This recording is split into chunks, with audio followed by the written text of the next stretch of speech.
My name is Regina, and I was 25 years old when my life fell apart. I had lost my job 2 months earlier. No matter how many applications I sent or calls I waited for, nothing came back. My savings dried up slowly. The fear of not being able to pay rent or buy food began to follow me everywhere.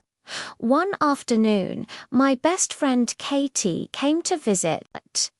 She could see the worry on my face, and after a long pause, she told me about something she had heard of.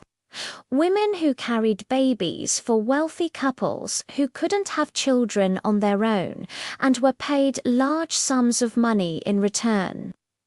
I laughed it off at first. It sounded completely unreal. But Katie wasn't joking, and something in her look made me stop laughing. That night, I couldn't sleep.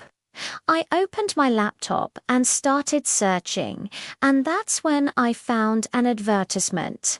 Private agreement. Must be healthy.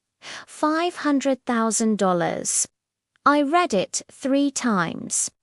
That kind of money could erase every problem I had.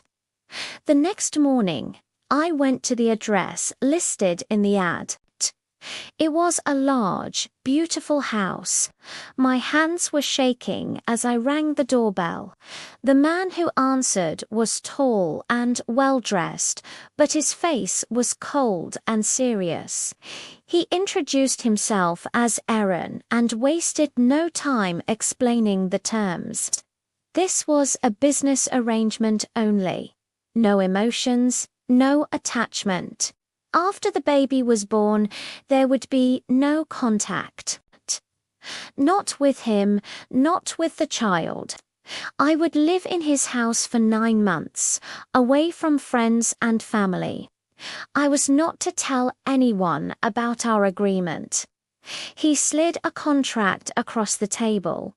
I thought about my empty bank account, my unpaid bills, and the fear I woke up with every single morning.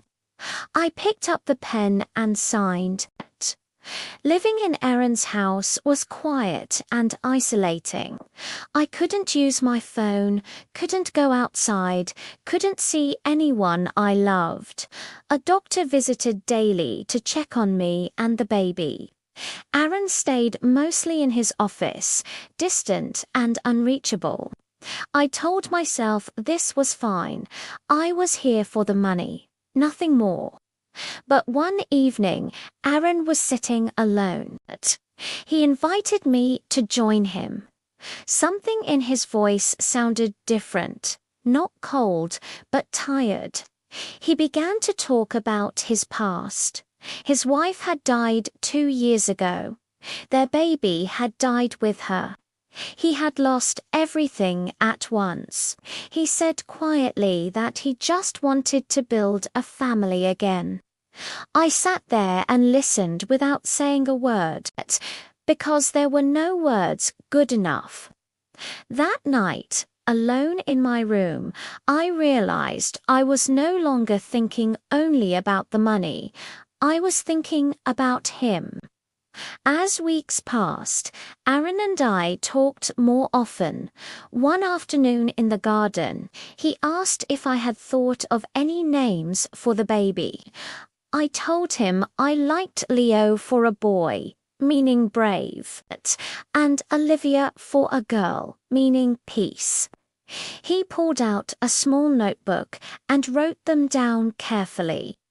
It was such a small gesture, but it felt significant. I knew then that I was falling in love with him.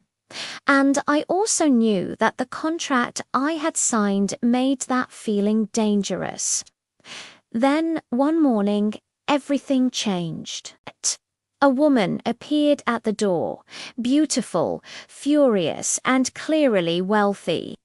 She looked past me and demanded to know who I was. Aaron told her I was the surrogate. She turned on him with sharp, bitter words, asking if he really thought this would fix him.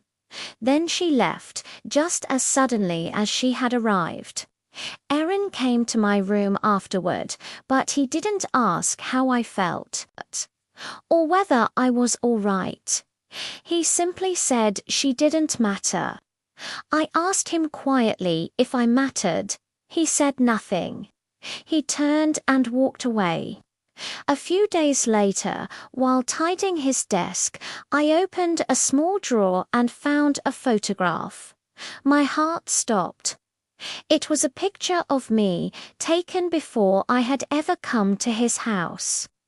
Aaron had researched me.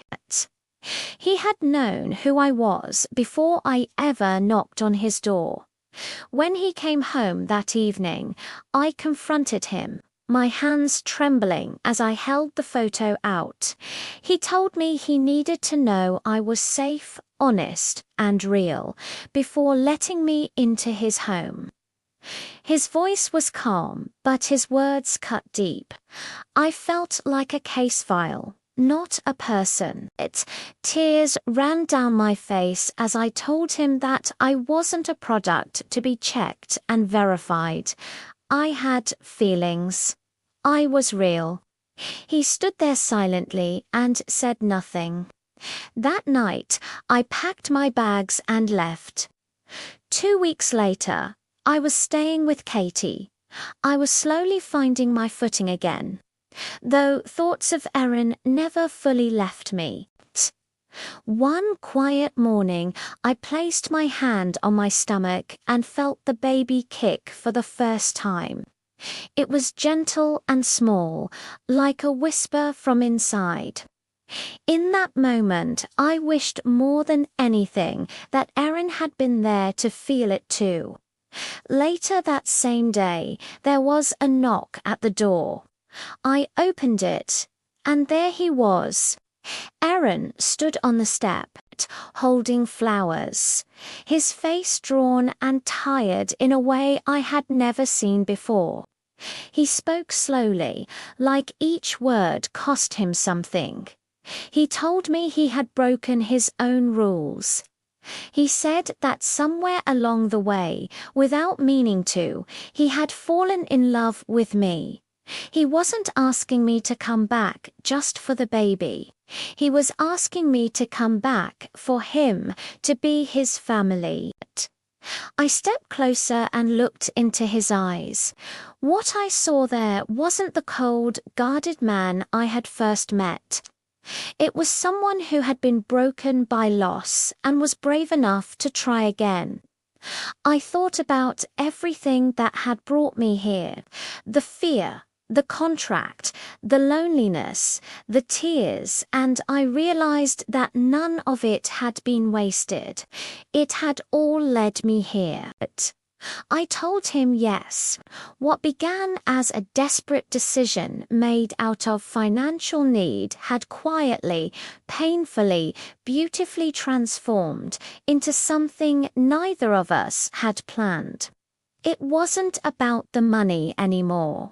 It was about two people who had both been lost, finding in each other something worth holding onto, and a child who would be born into a home filled not with rules and silence, but with love.